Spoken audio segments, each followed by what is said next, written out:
The graph of function f of x is x plus a, x minus b over 2x minus c is shown below. The constants a, b and c are positive. Determine the values for a, b and c, justifying your answer for c. So let's look at the intercepts. The intercepts are here at 5 and at -1. Now that should tell us that we have x plus 1 and x minus 5, giving us that a is equal to 1, b is equal to 5. And that's because we know f of x is equal to 0 at the x-axis, so it's going to be the numerator of our fraction that gives us the x-intercepts. It's going to be the values that make these 0. So x plus 1 is 0 when x is -1. X minus 5 is 0 when x is equal to 5.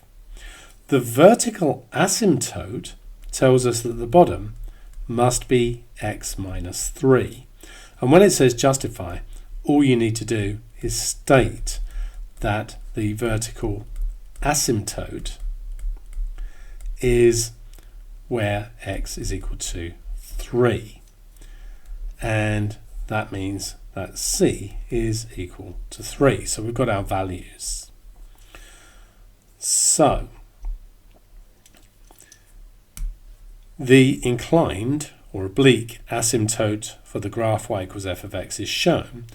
Determine the equation for the inclined asymptote. So we can do that with a division. So if we do this division, we've got 2x take away 6 is the bottom.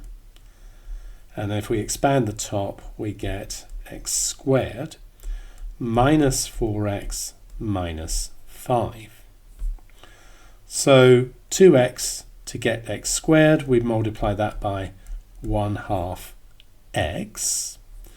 Now multiply the half x by the 2x minus 6, so half x times 2x, that's x squared. Half x times -6, that's going to be minus 3x. And then subtract, and we get -x, bring down the -5, although we're not going to go all the way through with it. So what do we multiply a half x by to get -x? We'd multiply that by -2. And so the oblique asymptote is y is equal to a half x take away 2. It's just the quotient for this division. And then we say, well, what do we multiply 2x by to get the -x here? Well, that's going to be -1/2. And then the quotient up here gives us the oblique asymptote. So it is half x take away a half.